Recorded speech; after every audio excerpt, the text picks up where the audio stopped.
Voltamos a apresentar Justiça na Tarde. Justiça na Tarde Debate. São 15 horas agora no horário de Brasília e neste exato momento nós estamos iniciando o nosso debate. E o debate vai girar em torno da proposta do novo Código Civil brasileiro.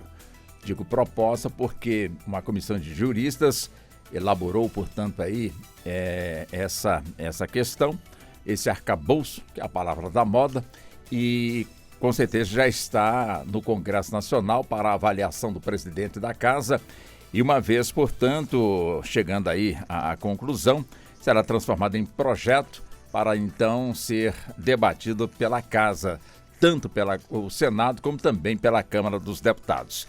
Agora, no que afeta a vida das pessoas essa mudança do Código Civil brasileiro? Quais são as mudanças que acontecem na área da família, na área dos negócios, na área dos animais? As pessoas com deficiência, de alguma forma, também terão, essas pessoas, algum benefício com essa modificação? E a inteligência artificial, será que também está no bojo dessa discussão? Então, tudo isso e muito mais nós vamos então agora buscar com os nossos convidados, com as nossas convidadas que já estão conosco aqui nos estúdios da Rádio Justiça. E nós aqui agradecendo a você que nos acompanha pela 104,7 FM e também vai poder acompanhar esse debate pelo canal da Rádio Justiça no YouTube. Muito obrigado, portanto, pela sua sintonia. Vamos então, a partir de agora, apresentar nossas convidadas, doutora Renata Cisne, ela que é advogada especializada no direito das famílias e sucessões. Ela é diretora nacional do Instituto Brasileiro de Direito de Família, que é o IBDFAM. Né, doutora Renata, mais uma vez, muito obrigado por aceitar o nosso convite. Muito boa tarde para a senhora. Boa tarde, Walter. Boa tarde, ouvintes. É uma alegria poder estar aqui com essa mesa repleta de especialistas para discutir algo que agora está realmente muito em voga e é o assunto da semana, que é a reforma do Código Civil. E a gente tem muito para falar porque realmente são muitas mudanças e com certeza o ouvinte vai gostar de compartilhar um pouco dessas propostas. Eu tenho certeza que sim. Deixa eu também cumprimentar. Doutora Ângela, estou aqui 3 dias treinando aqui o sobrenome da senhora, não sei se eu vou acertar. É a doutora Ângela Cristina Boilover Montanher, ela que é advogada especialista no direito em processo civil, especialista no processo civil pela PUC do Rio Grande do Sul, mestre em direito e também integra o IBDFAM.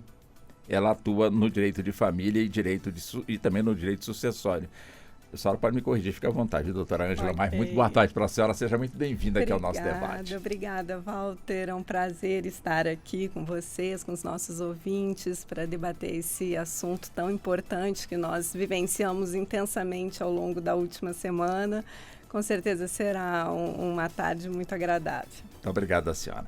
Deixa eu cumprimentar também o doutor Paulo Veil, advogado, professor de Direito, também conosco nesse debate, né, doutor Veil, também seja muito bem-vindo, sempre um prazer tê-lo aqui no programa. Muito boa tarde para o senhor. Boa tarde, Walter. Boa tarde, ouvintes. Cumprimento também aqui os nobres colegas aqui que estão nessa mesa. E realmente é um debate muito importante. Estou bem animado aqui para poder compartilhar algumas impressões iniciais desse que promete ser um dos grandes avanços históricos, né, que estamos vivendo nos últimos anos. Então, tenho certeza que vai ser um debate riquíssimo e que também vou aprender muito aqui com meus colegas aqui. Deixa eu também cumprimentar o nosso convidado, Dr. Ulisses Juliano. Dr. Ulisses, ele é advogado, é professor universitário, mestre em Direito, pós-graduado em Direito Processual Civil e pós-graduando em Inteligência Artificial. Dr. Ulisses, também seja muito bem-vindo. Muito boa tarde, também é sempre muito bom tê-lo aqui no programa. Boa tarde, Dr. Ulisses. Dr. Walter Lima, muito obrigado pelo convite e agradeço também a doutora Ana Cláudia, sempre muito prestativa, e na pessoa dela eu cumprimento toda a equipe dessa rádio extremamente competente, sempre preocupada com a cidadania. Cumprimento aqui também a doutora Renata, a doutora Ângela, a doutor Paulo. Vai ser um prazer estar discutindo com vocês esse tema tão relevante que vai impactar diretamente a nossa vida, doutor Walter. Tanto é que nós acompanhamos aí nesse final de semana uma discussão entre um bilionário e um dos ministros da nossa casa. Estamos aqui na nossa Casa Maior do Judiciário, uma provocação de uma pessoa estrangeira a um ministro do Judiciário brasileiro, e eu acho que isso é muito relevante para a gente discutir e, de fato, regulamentar. Tenho certeza que será um excelente programa. Muito obrigado ao senhor. Bom, então vamos nós aqui, né? Vamos falar então sobre o nosso Código Civil brasileiro, ou seja, o primeiro foi no ano de 1916. Olha que durou, né? Durou um bom tempo, tanto que a sua alteração ocorreu em 2002. Estamos, portanto, há 22 anos, portanto, dessa reformulação desse código. E essa reformulação que no período modernizou, mas o tempo passou e já estamos defasados no nosso Código de Defesa Civil, doutora Renata? Então, Walter, primeiro que a tramitação do Código de 2002 demorou muito. Então, nós tivemos aí mais de 30 anos de tramitação desse projeto de lei para alterar o Código Civil. Então, ele já nasceu, quando ele entrou em vigor, o Código Civil de 2002, ele já tinha algumas defasagens ali com relação à redação, à forma como as relações privadas eram reguladas. Então, ele já nasce com algumas defasagens. Mas, mais que isso, a evolução do comportamento das pessoas, da tecnologia, da forma das pessoas constituírem família, em outros tantos desdobramentos, forma de pactuar, de fazer contrato. Hoje todo mundo assina contrato por meio digital, não é mesmo? Sim. Então hoje nós temos assim uma série de mudanças que realmente, por conta de transformações sociais, o código precisou aí, realmente precisa ser reformado, precisa ser revisto, revisitado, para que ele realmente responda, né, a essas provocações, essas necessidades das relações privadas. Porque quando nós falamos do Código Civil, nós estamos falando de uma forma de regular relações privadas. É o nosso mais importante meio para que isso aconteça. Nós temos as leis esparsas, mas o Código Civil, ele é uma forma de condensar esse direito e é muito importante que ele caminhe junto com a evolução da sociedade. E o Código Civil brasileiro não tem nada a ver com o Código Penal brasileiro, né, doutora Ângela? Totalmente diferente, né? Totalmente diferente. O Código Civil, ele é a constituição das pessoas, né? Ele regula desde o nascimento, ou agora no nosso código atual, desde antes do nascimento, da fase embrionária, até os efeitos posteriores à nossa morte, passando aí pelas relações pelos contratos. Então, a gente celebra contrato diariamente, ao entrar num ônibus, pagar uma passagem, comprar o picolé na padaria, comprar a casa própria. Então, tudo isso é regulado pelo direito civil, pelo Código Civil, né? As questões relacionadas às empresas também estão ali tratadas, o que diz respeito às coisas, os nossos bens. Então, tudo isso passa pelo Código Civil, a nossa existência por completo. E por isso ele é tão importante na nossa vida, né? E a gente espera que essa reformulação que ele está sofrendo agora traga aí muitos benefícios para a sociedade, trazendo uma modernidade, trazendo a jurisprudência mais atualizada para dentro do código e regulando de uma forma ainda melhor as relações interpessoais. Perfeitamente. Os bichos, os animais terão vez nesse novo Código Civil brasileiro, doutor Paulo? Walter, essa transformação que muito bem comentou aqui doutora Renata, doutora Ângela, é uma transformação de fato 360 graus na vida do cidadão. Então, todo ouvinte que estiver aí bem atento nessa reforma que nós estamos passando, vai entender que essa discussão, esse debate vai desde a nossa existência enquanto família, enquanto pessoa humana, até as relações que nós temos, por exemplo, de uma compra e venda de um imóvel, até relações familiares, sucessórias e até, por que não, dizer do direito de empresa. Quando o Código Civil ele está passando por toda essa reformulação, um dos temas mais debatidos e um dos temas que eu vou dizer que foi uma verdadeira revolução nos últimos dias foi o tema do direito dos animais. Então, o direito dos animais vem sendo debatido de forma realmente muito especial no Brasil. E eu vou dar aqui alguns exemplos, porque a gente costuma estudar também um negócio que chama direito comparado, né? Então, alguns temas a gente gosta de olhar a legislação que está sendo transformada em outros países e comparar com a legislação brasileira. Então, por exemplo, no tema dos animais, lá na Europa já tem vários países mudando a legislação para dizer que os animais, eles não são apenas coisas, mas eles também são bens. Ou seja, é muito mais do que uma coisa, é um bem. E essa mudança de nomenclatura terminológica faz muito sentido no direito, porque um bem pode ser um bem senciente, ou seja, um bem sensível.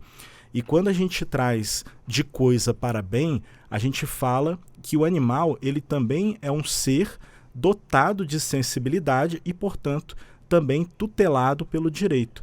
Quando eu falo que é um bem juridicamente tutelado, eu posso aplicar, por exemplo, direitos de defesa e de tutela desses animais para proteger eles de danos que possam ser causados.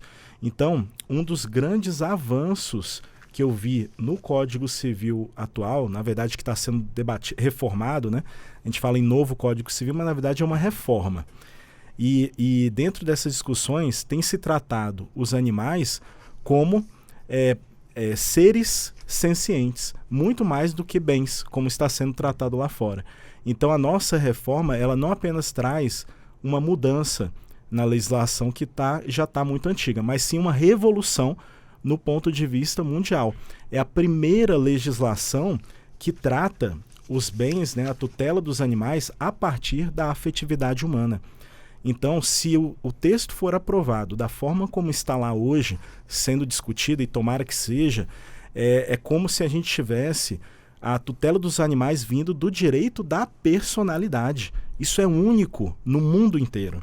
Então, é como se a gente estivesse falando que, a partir do entorno sociofamiliar, que é um novo conceito que o Código Civil traz, entorno sociofamiliar, eu consigo extrair que a afetividade humana traz uma característica para esse novo ser de direito, que é não apenas um bem, como os outros países estão tratando, mas sim um ser tutelado e dotado de sensibilidade sensitiva.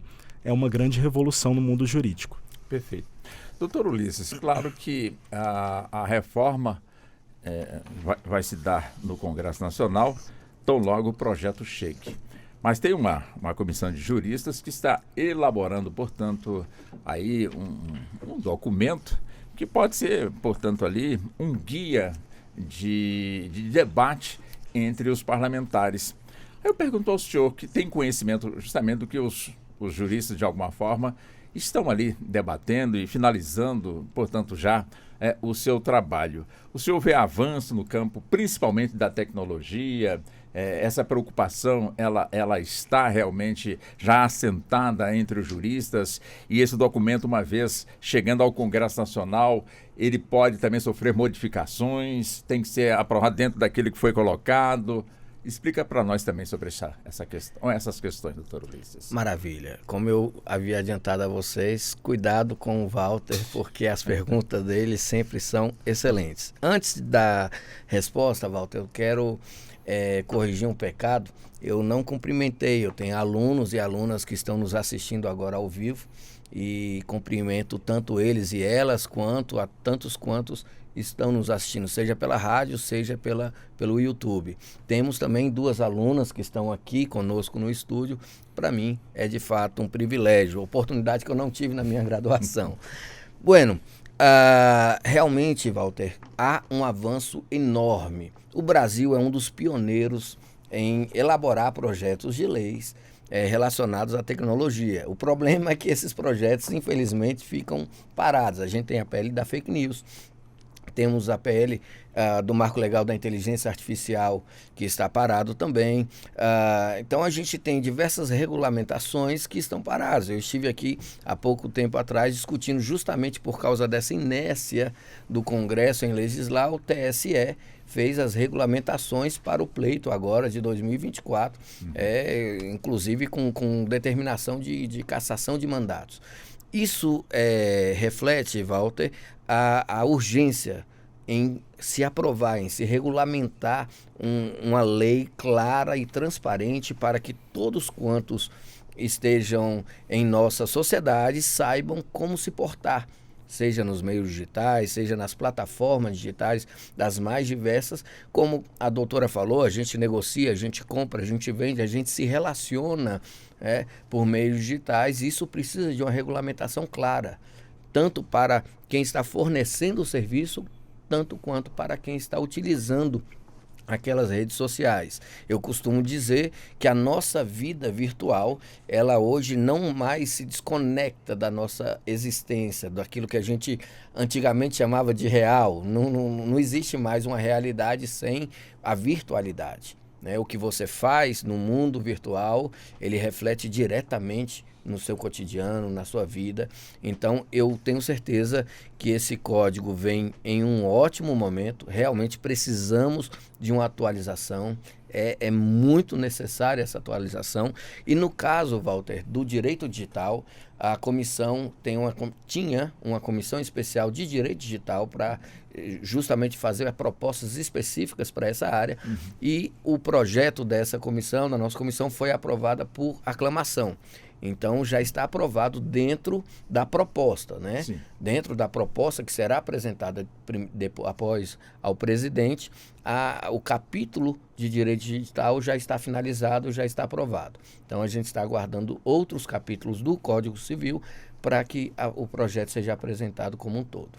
No campo da família, ou das famílias, doutora Renata, o que se espera para que possamos ter um avanço, já que a palavra é justamente essa? Walter, no campo da família, ou das famílias, esse foi um dos debates, né? Se seria direito de família ou direito das famílias, e a comissão de juristas optou pelo termo comissão de família.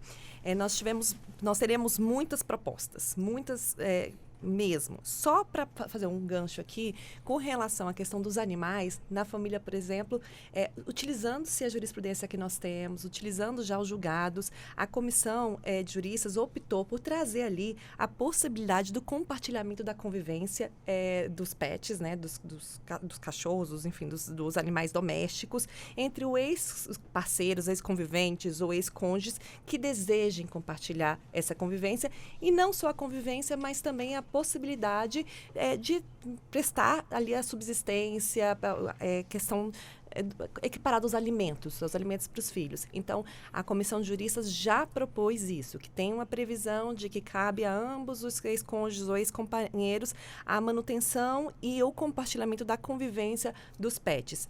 Esse é um dos ganchos, já aproveitando aqui a fala dos meus colegas.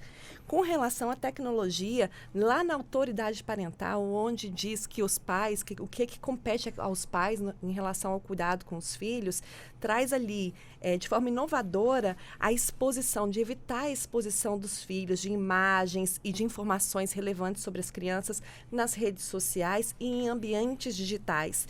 E, além disso, também a obrigação de fiscalizar a utilização das redes sociais e da tecnologia pelos filhos. Então, só para você ver um pouquinho do que nos aguarda. Nós temos, por exemplo, uma proposta que para mim foi fantástica, de extrajudicializar o divórcio ainda mais.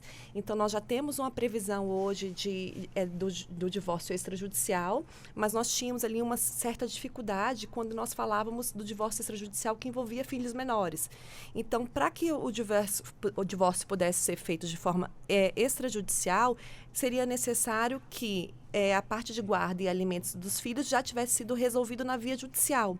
E o projeto, né, que será proposto agora, né, esperamos nós que acolhido pelo presidente do Senado, ele traz ali a previsão de que isso também pode ser feito na via extrajudicial.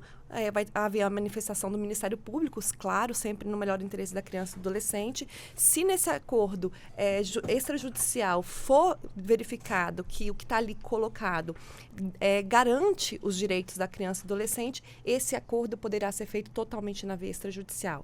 Esse é um dos avanços.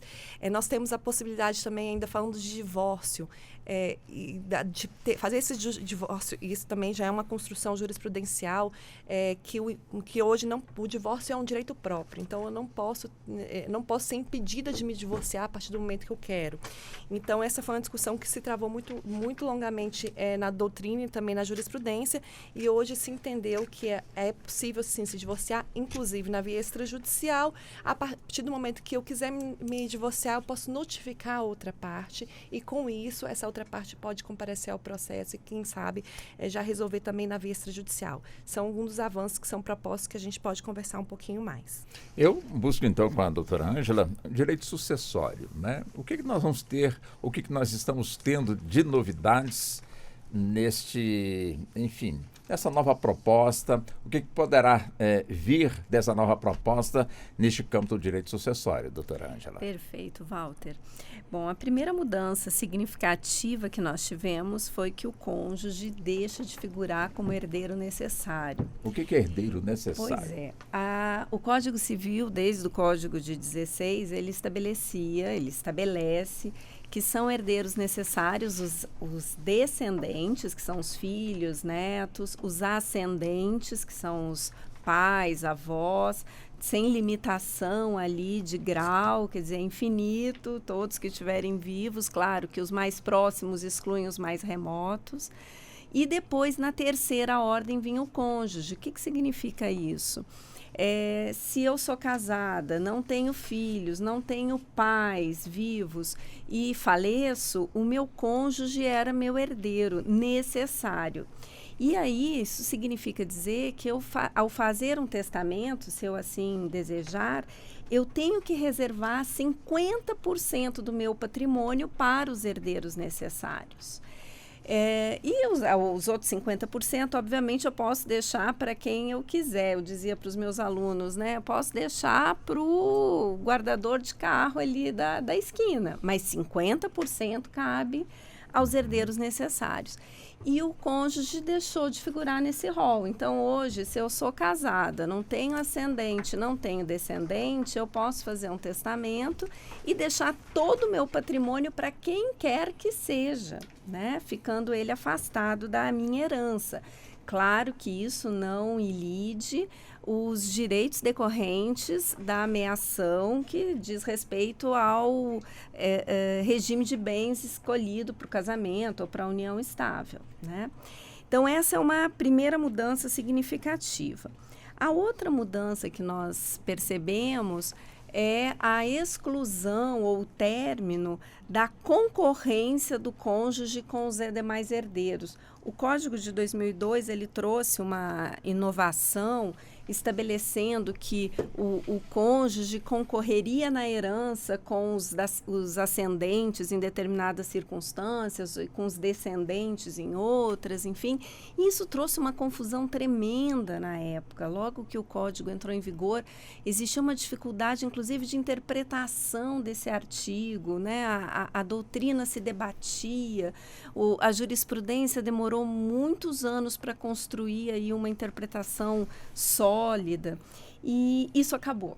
Então, acabou essa confusão, não tem mais concorrência. Se eu tenho filhos, os meus herdeiros são os filhos, né? Se meu filho já faleceu e eu tenho netos, os meus herdeiros são os netos. Na ausência de filhos, são os meus pais, se ainda forem vivos, enfim, sem concorrência nenhuma, né?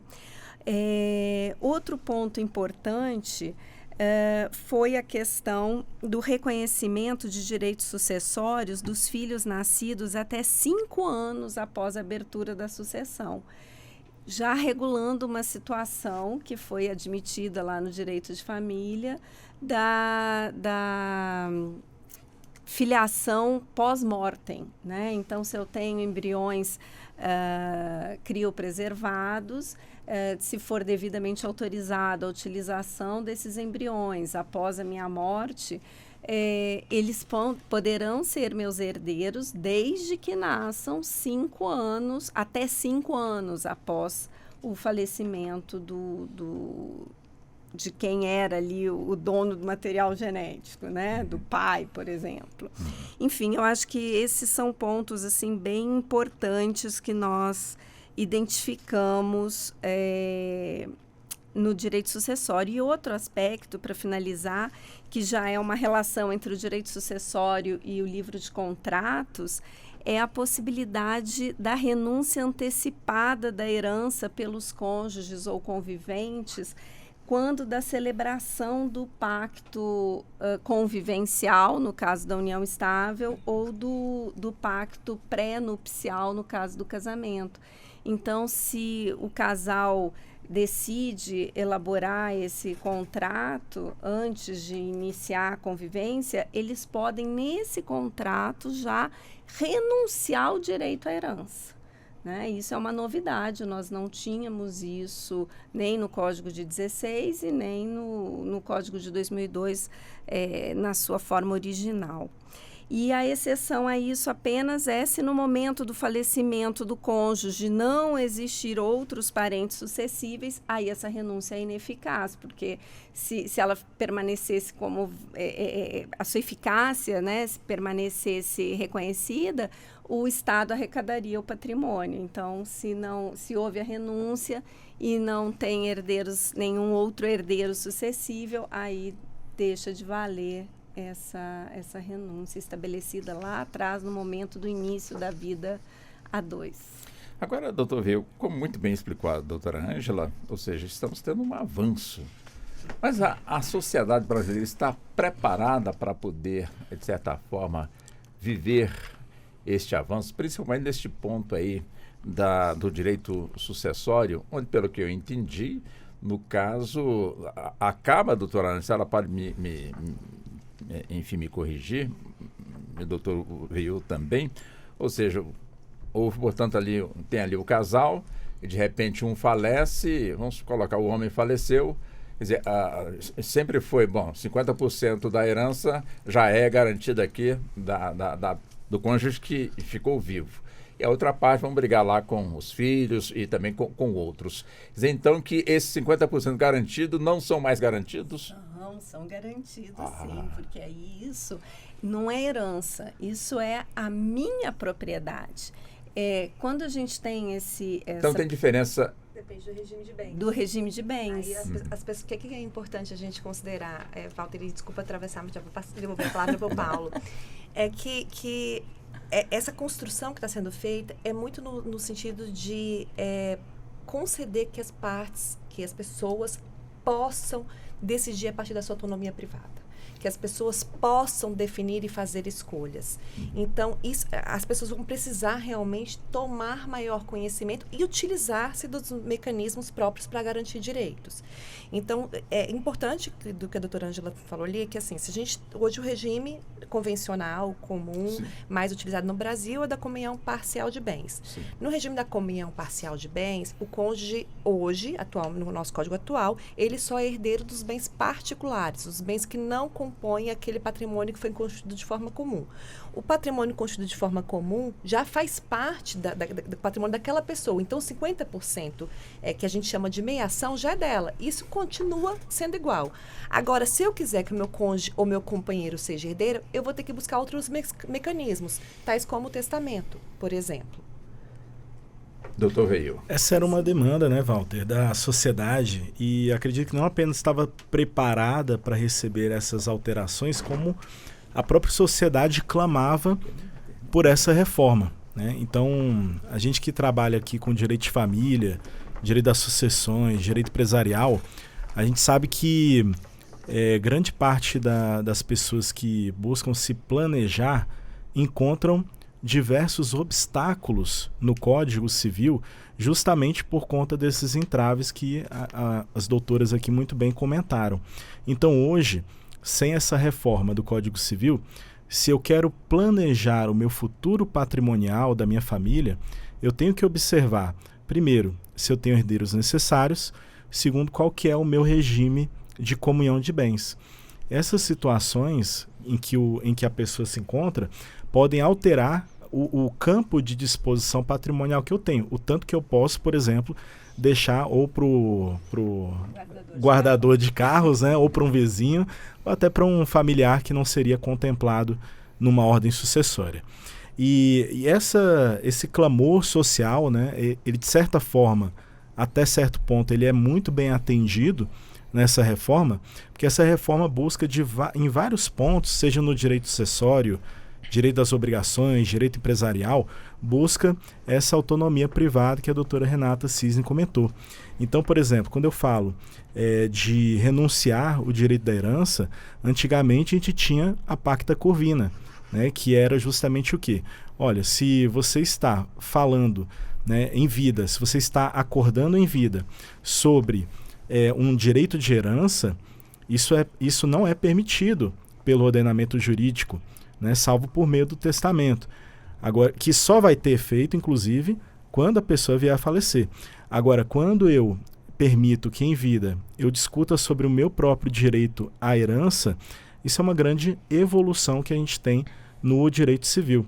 Então, é uma certa forma de mitigação da pacta corvina e vai muito ao encontro do desejo de muitas pessoas que gostariam de planejar e de ser, de certa forma, assim, tomar as rédeas, né, do próprio destino.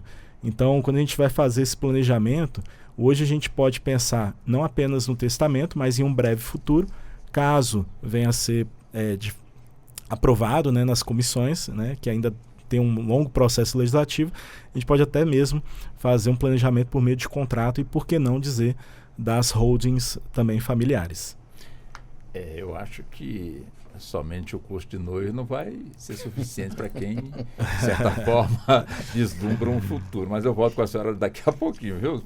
Para saber se no custo de noivo vai ser necessário também ampliar, ter também outros cursos para, de certa forma, ampliar o conhecimento das pessoas que querem ter uma vida em comum. Doutora vai lançar um cursinho online aí de atualização para noivos.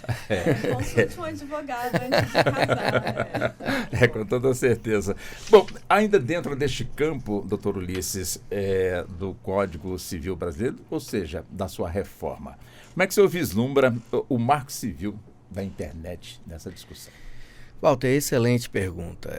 Essa é uma das principais provocações da Comissão de Juristas, justamente porque nós, e aqui eu não vou entrar no mérito da questão, por alguma razão, sempre há uma razão, decidimos não responsabilizar as plataformas por aquilo que é publicado nas plataformas.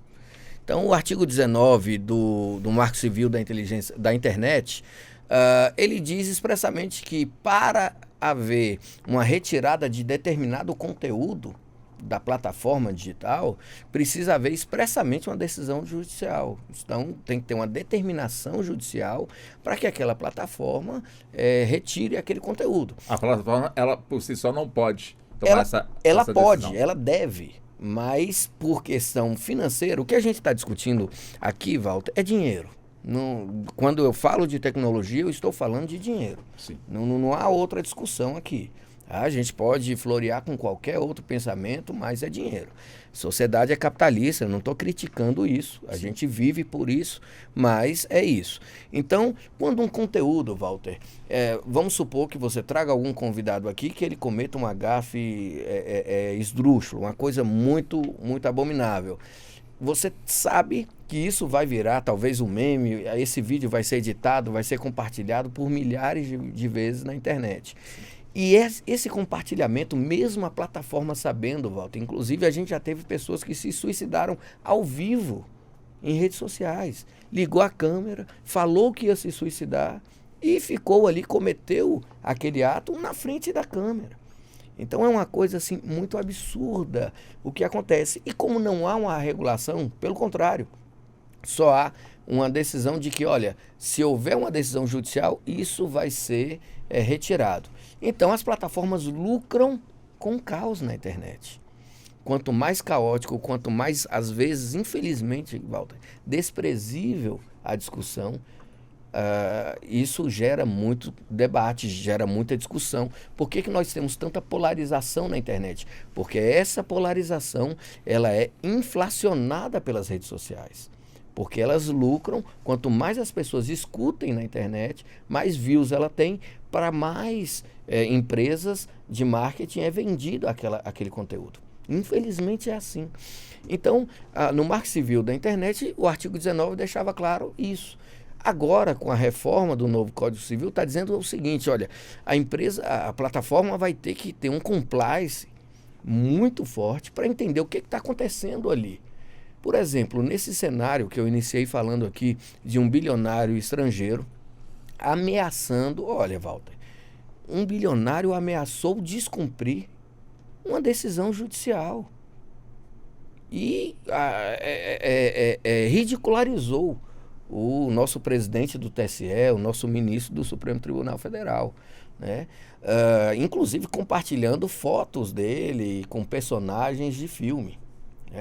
Para a gente ver o nível.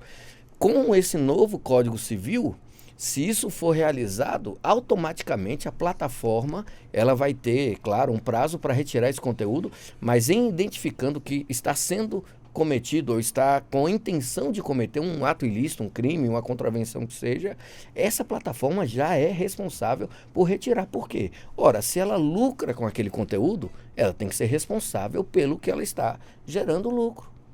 É simples. Porque que em toda a área, nós somos advogados, eu sou professor, eu sou responsabilizado por aquilo que eu falo em sala de aula. Eu sou advogado, eu sou responsabilizado se eu não pratico, se eu não opero o direito de forma correta. Agora, por que uma plataforma digital que lucra com aquele conteúdo, literalmente, ela não pode ser responsabilizada a não ser por decisão judicial? Entendeu? Então, isso vai mudar. Isso vai obrigar com que as plataformas sejam mais responsáveis, né? Conteúdos extremamente sensíveis, elas vão pensar 2, 3 vezes antes de inflacionar esses conteúdos. Fake news. O que é uma fake news? É uma meia-verdade. É uma mentira baseada em uma verdade. Olha como que isso é complexo. Só que até a pessoa descobrir que aquilo ali é uma meia-verdade ou uma deturpação de uma realidade, aquela história já difundiu.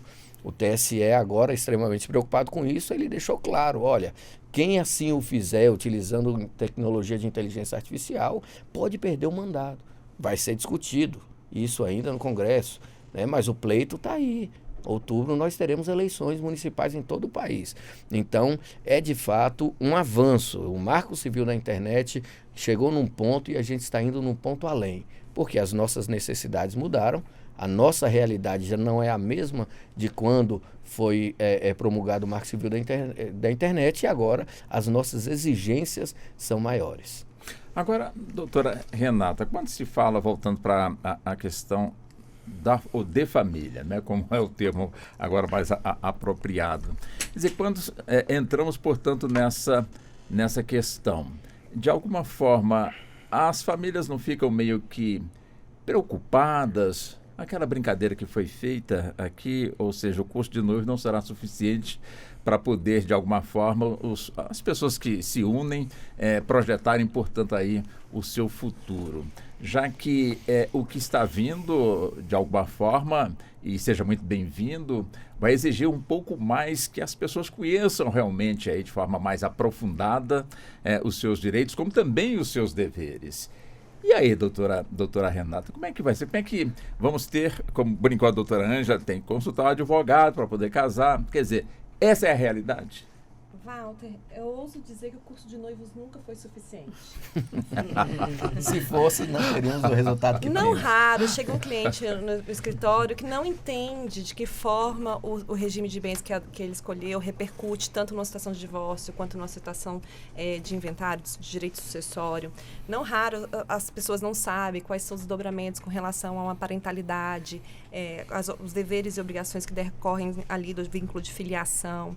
Então, a gente sabe que essa falta de conhecimento sobre a repercussão patrimonial do casamento e da união estável, ela é algo que a grande maioria da população passa por isso. Essa falta de conhecimento, da amplitude que isso quer dizer. Às vezes as pessoas chegam no escritório e nem sabem que estão em união estável. Então, assim, porque a união estável, é importante que a gente relembre, ela acontece no mundo dos fatos. Eu não preciso ter um documento para estar em uma união estável, eu não preciso fazer uma escritura pública para estar em uma união estável. A união estável, ela é uma união pública, duradoura, com o objetivo de constituir família. E aí, isso por si só, esses elementos subjetivos, você pode ter ali reconhecido uma união estável e dela decorrer direitos e deveres, inclusive patrimoniais. Então, essa falta de conhecimento da população, ela já ocorre. Eu acredito que a reforma do Código Civil, de alguma forma, ela vai gerar mais conhecimento, porque a partir do momento que houver mais debate sobre o assunto, isso estiver sendo mais publicizado, maior vai ser a informação. Informação nunca é demais, a gente sabe, e esse é o grande serviço que, inclusive, a Rádio Justiça presta para os ouvintes, né? Levar informação de uma forma que as pessoas compreendam. Então, sim, antes de casar, antes de manter uma união estável, às vezes, quem sabe, até mesmo antes de ter um namoro mais sério, vale a pena consultar um advogado e entender de que forma isso repercute na sua vida, seja afetiva quanto patrimonial. E aí, aproveitando um pouco do que foi falado ali pelos meus colegas da área de direito de família, é importante a gente entender que, além de trazer essas novidades aí, a comissão de jurista, ela também propôs algumas facilitações para que esses direitos das pessoas sejam melhor resguardados. Então, por exemplo, houve uma facilitação na mudança do regime. Então, hoje eu sou casada pelo regime da comunhão universal de bens e quero alterar para o regime da comunhão parcial de bens, hoje, atualmente, eu preciso judicializar essa questão.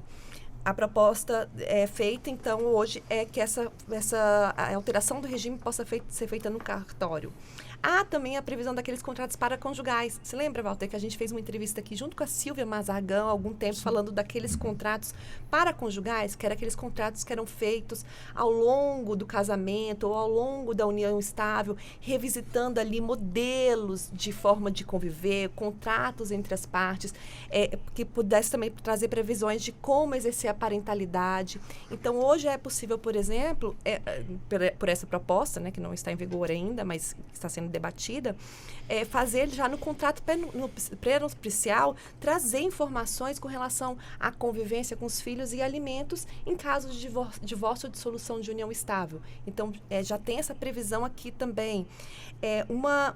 Existe a possibilidade de já no contrato de união estável ou no antinupcial trazer uma previsão automática do regime de bens. Então, por exemplo, eu inicio o casamento na comunhão parcial de bens e se eu, por acaso, permanecer 10 anos casado, o meu regime automaticamente muda para o da comunhão universal de bens.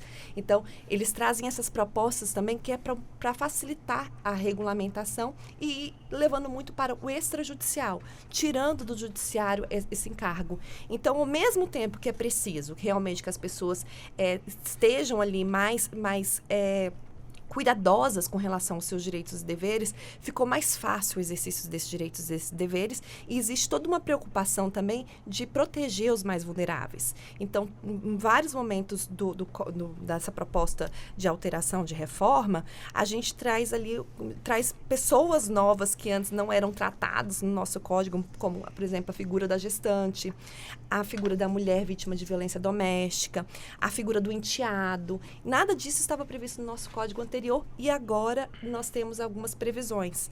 Além disso, como a professora Ângela falou, trouxe a questão da reprodução assistida. Então, antes o que era regulamentado praticamente só pelo Conselho Federal de Medicina, hoje tem aí uma proposta de trazer para o Código Civil a questão da filiação decorrente da reprodução assistida, da doação de gametas, da cessão temporária de útero, tudo isso sendo melhor regulamentado e gerando maior segurança para a sociedade e principalmente para as crianças filhas desse tipo de reprodução. O tema...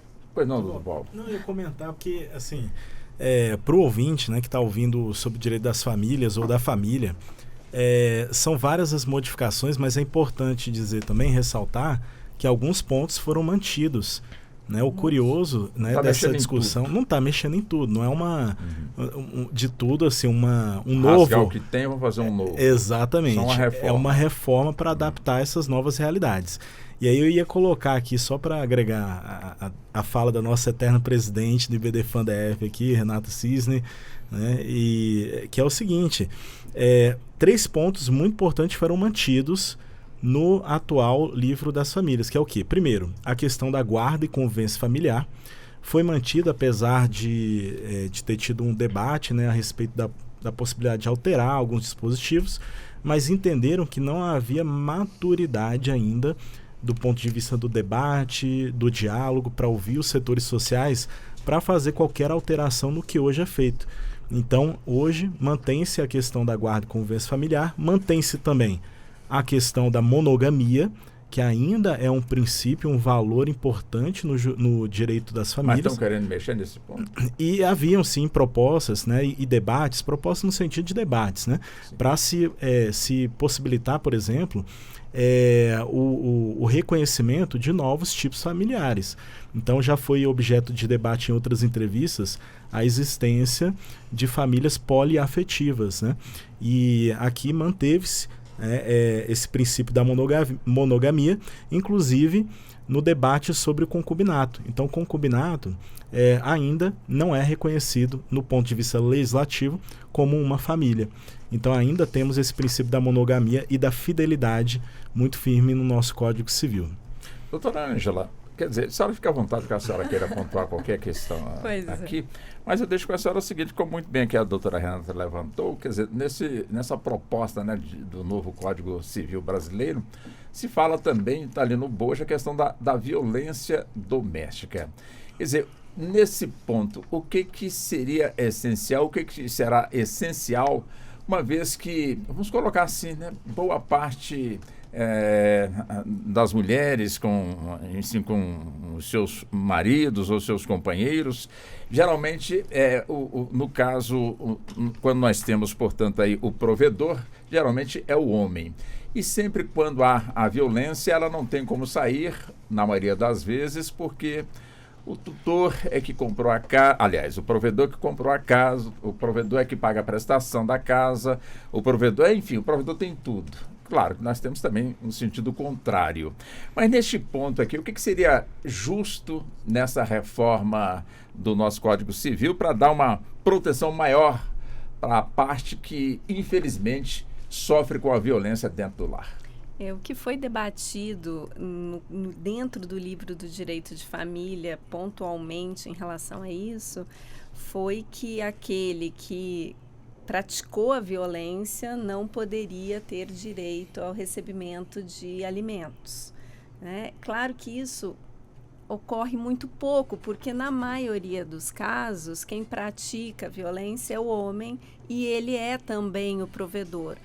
Mas se porventura, numa família, a mulher seja a provedora ou tenha uma situação financeira maior que permitiria ali o pedido de alimentos, né, contra ela, que ela fosse a prestadora dos alimentos, na medida em que ela foi vítima, ela não deveria pagar alimentos àquele que lhe agrediu, né? Isso foi ao apagar das luzes ali dos debates sobre o livro de família foi discutido, né? Mas um ponto que eu queria destacar, aproveitando a fala do Dr. Veil, sobre essas pretensas inovações, né? E a gente fala muito do direito de família porque ele está decididamente presente em todos os lares. Ele faz parte da nossa vida, diferente talvez de outros assuntos do Código Civil. As inovações não são gritantes. Na verdade, é uma consolidação de tudo que a doutrina e a jurisprudência construíram ao longo desses 20 anos. As pessoas já estão, de certa forma, acostumadas com todas essas novidades que agora virão escritas dentro do Código. É o que acontece, por exemplo, com a possibilidade do reconhecimento dos casamentos entre pessoas do mesmo sexo. Há muitos anos o Supremo já reconheceu como constitucional, isso já vem acontecendo com tranquilidade, sociedade, a sociedade já sabe desse direito. O que mudou dentro do Código? Simplesmente se tirou a expressão que dizia que o casamento será celebrado entre homem e mulher. Agora passa a ser entre duas pessoas, né? As relações poliafetivas efetivamente não foram contempladas e isso segue o curso natural do que nós já vivemos, né, na nossa sociedade. Enfim, as relações aí de famílias que nós chamávamos de concubinárias, que é um termo que agora vai cair do nosso código, não é reconhecida como família. Foi um debate grande também, porque ficou expresso que não constitui família, e alguns ali da comissão defendiam como uma forma de reconhecimento de família, enfim. Mas isso não ilide os direitos e obrigações inerentes a filhos, por exemplo, até uma partilha de patrimônio, desde que demonstrado a contribuição efetiva da aquisição desse patrimônio, porque qualquer percepção, diretriz diferente disso seria permitir um enriquecimento sem causa, né? Então, a efetiva contribuição na aquisição do patrimônio vai permitir a partilha desse patrimônio na proporção da participação, da contribuição. Enfim, nada diferente do que a gente já vem praticando, né, na nossa sociedade, no nosso direito. Doutor, voltando também aqui agora com o doutor Ulisses, como o senhor nos trouxe aí já uma pontuação em relação ao Marco Civil da internet, é importante também a gente saber se é importante que o Brasil também tenha no seu arcabouço os deveres das plataformas digitais também, que atuam aqui no nosso país, doutor Ulisses. Com certeza, Walter. É muito importante essa questão, porque aquilo que a gente já falou aqui algumas vezes, e eu reforço para o nosso espectador, para o nosso ouvinte, a importância de um programa como esse, Walter. Com debates tão profundos, tão qualificados aqui, que estão sendo propostos aqui na mesa. As pessoas, a plataforma digital, as redes sociais, os sites de internet são entes, né? E eles precisam eles têm direitos e eles também têm deveres. Eu lembro, e não vou citar o nome aqui, de um presidente de uma dessas big techs, e é uma das que nós mais utilizamos para realizar pesquisas. Então, para bom entendedor, já entendeu? O presidente no Brasil, Walter, chegou, eu estava lá participando da Comissão de Inteligência Artificial, e ele chegou, doutora, com a seguinte fala, né, dentro do Senado, durante a comissão que estava discutindo a elaboração do projeto de lei. Olha, nós não precisamos de regulamentação. Nós temos compliance, nós temos assessoria jurídica. Então, para que uma lei para nos regulamentar, né? As doutoras e o doutor Paulo estão trazendo aqui as complexidades que se dão na vida civil, né? E assim o é no mundo digital, assim é no mundo em que nós temos hoje a complexidade toda, em que a internet está tomando conta cada vez mais da nossa vida. Ora, a gente está aqui nesse programa, o único que está trabalhando aqui é o Walter. Poxa, todo mundo. Nós estamos aqui nesse programa que é um programa que está sendo transmitido ao vivo, para não mais agora nas limitações de uma rádio convencional, e eu parabenizo o Walter é um dos propulsores da tecnologia dentro aqui da Rádio e TV Justiça, e isso está sendo divulgado, Walter, para o mundo inteiro, essa discussão. Então, há que se ter deveres. A plataforma não pode ficar fora das limitações impostas por toda a sociedade. Então, a partir de agora, todo esse conteúdo que está sendo gerado, por exemplo, aqui, estamos sendo transmitido ao vivo pelo YouTube. O YouTube, depois, ele vai ter que fazer uma catalogação desse conteúdo. Esse conteúdo é um conteúdo realmente viável para o público que está ali na internet. Qualquer pessoa pode ter acesso a esse conteúdo. É realmente um conteúdo conteúdo contributivo para a sociedade. E eu não estou criticando aqui conteúdo de diversão, conteúdo de brincadeira, não tem nenhum problema quanto a isso. Não estamos aqui para edificar ninguém, né? A grande questão é quais os limites que nós temos. Então agora a plataforma vai ter, se, claro, aprovado esse capítulo do novo Código Civil, a plataforma vai ter responsabilidade direta com aquilo que é publicado, não por ela, mas através dela. Porque antes ela falava, e até hoje ela fala, olha, esse conteúdo está sendo publicado aqui, mas eu não tenho nada a ver com isso. Eu estou lucrando, isso está gerando views, isso está aumentando aqui a minha rentabilidade, mas eu não tenho nenhuma relação. A relação direta aqui é desse rapaz. Agora não, Walter. Qualquer plataforma que tiver mais de 10 milhões de usuários, e eu achei esse recorte muito interessante, porque nós temos hoje pessoas físicas com muito mais do que 10 milhões de seguidores, né? Então, uma plataforma tem bilhões, às vezes, de seguidores. Então, qualquer plataforma que atue no Brasil, que tenha mais de 10 milhões de seguidores, ela vai ter que se adequar à legislação brasileira. Isso é fundamental. Eu lembro de uma vez que eu participei aqui de uma entrevista na Rádio Justiça de uma decisão do STJ determinando que o Facebook, à época agora a Meta, então já faz um tempinho, que o Facebook disponibilizasse para o judiciário conversas entre duas pessoas. Ora, uma pessoa estava alegando que sofreu crime por meio da plataforma digital. Então, o agente causador do delito utilizou a plataforma para cometer um crime contra ela. E a única prova que ela tinha era que estava ali registrado em algum lugar daquela plataforma. Só que o Facebook se negou à época. Não vou liberar essa conversa. Tem a discussão, isso aí é privacidade deles e tal. Só que não há. Hoje, com o novo Código Civil, vai ter que haver transparência, como que esses dados são guardados, aonde são guardados. E à época, eu não vou lembrar agora de cabeça qual foi o ministro que deu a decisão, ele falou assim, olha, o crime foi cometido no território nacional por 2 brasileiros utilizando uma plataforma que está estabelecida no Brasil. Então, há que se adequar sim à legislação brasileira e tem que entregar esse conteúdo. E aí ela foi usar, para vocês terem uma ideia, a nossa sede está na Estônia, que à época, não sei como está hoje, a legislação lá não tinha nenhuma regulamentação no sentido de cumprir uma decisão judicial para disponibilizar. Então, para você ver, Walter, como que é complexo isso. Né? Então, a cada vez mais, já puxando aqui essa discussão, por exemplo, de direitos de famílias, a doutora falou sobre a questão de herança logo no início de sua fala, a gente tem a questão do patrimônio digital, Walter. Né?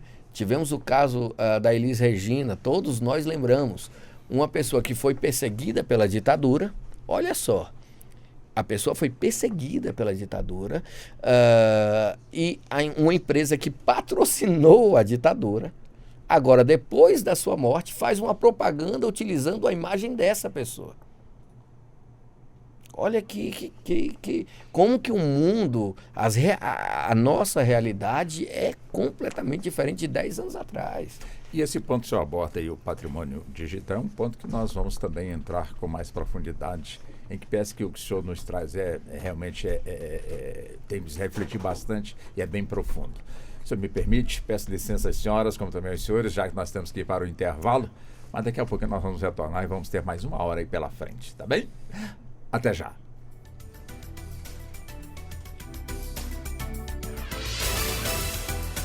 Você está ouvindo Justiça na Tarde.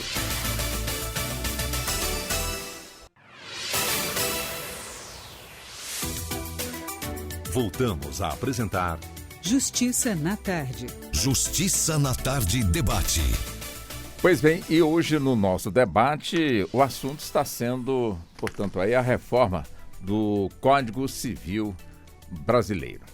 Portanto, vamos ter no Congresso Nacional todo um debate, uma discussão entre deputados, como também entre senadores, para que possamos então, dentro dessa reforma, termos aí avanços, que é o que principalmente se espera. E é o que foi dito também na primeira hora aqui do nosso debate, com quem nós estamos aqui debatendo este tema, com o Dr. Paulo Veil, que é advogado e professor de Direito, Dr. Ulisses Juliano, que é advogado, professor de Direito, mestre em Direito, pós-graduado em Direito Processual Civil e pós-graduando em Inteligência Artificial. Doutora Ângela Cristina Montaner, ela que é advogada especializada em processo civil pela PUC do Rio Grande do Sul, mestre em Direito e também integra membro, portanto, do IBDFAM, com atuação no direito das famílias e direito sucessório. E também doutora Renata Cisne, ela que é advogada especializada em direito das famílias e sucessões, diretora nacional do IBDFAM. Doutora Renata, eu volto então com a senhora, justamente dentro deste campo do debate em torno aí da reforma do nosso Código Civil brasileiro. Eu entro com a senhora justamente nessa questão da indicação da paternidade, como também da família parental.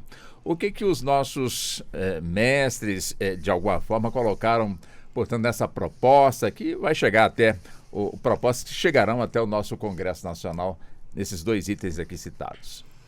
Então, Walter, nós temos agora a previsão também das famílias parentais. Isso era um anseio da sociedade, porque hoje nós temos várias famílias em que são constituídas, por exemplo, entre irmãos que compartilham o mesmo teto, já adultos, maiores, capazes, compartilham o mesmo teto, eles compartilham responsabilidades, às vezes não tem nenhum descendente vivo, e tinham uma dificuldade de reconhecer esse tipo de cenário como uma família.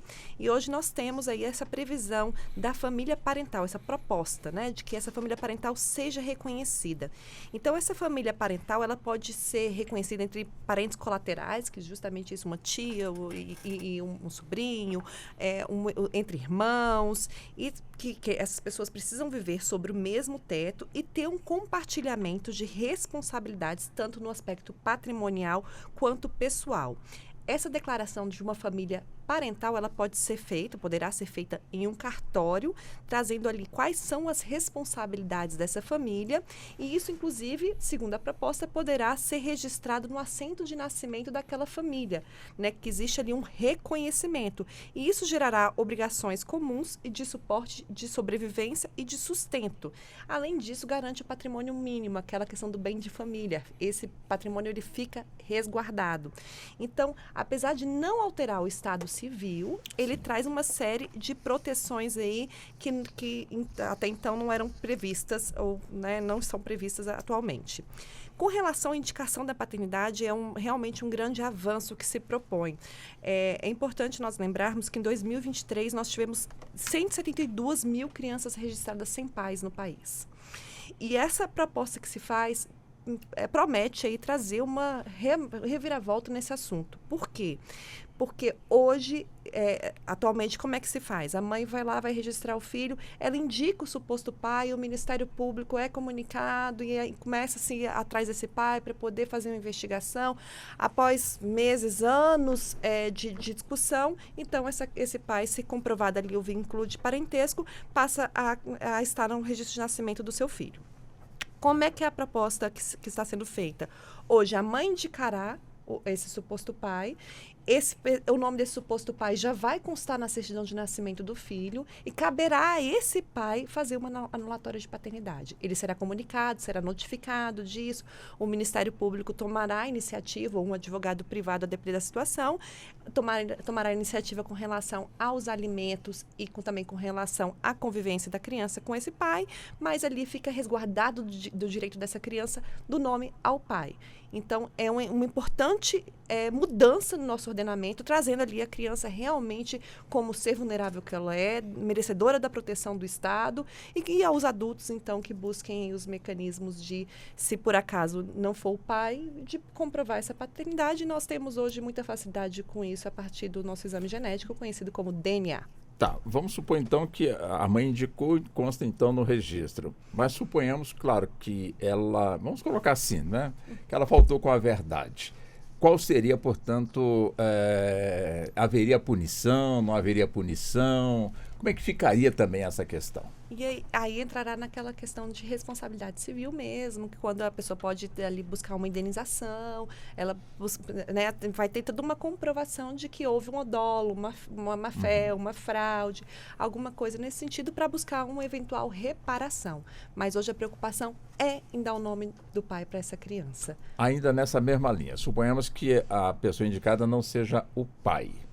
E fica ali comprovado que não é o pai. Mas essa pessoa quer continuar sendo o pai daquela criança porque, enfim, a efetividade realmente cresceu. Ela pretende continuar sendo o pai, portanto, ali daquela criança. No entanto, apareceu o pai que quer realmente também ser o pai dessa criança, que é o pai verdadeiro, vamos colocar dessa forma. Só estou complicando para a senhora para a gente entender um pouco mais essa questão, doutora Renata. É importante que a gente tenha em mente que tem a paternidade biológica, tem a paternidade socioafetiva e tem a paternidade adotiva. Então, nós temos essas formas de constituição da filiação, tá?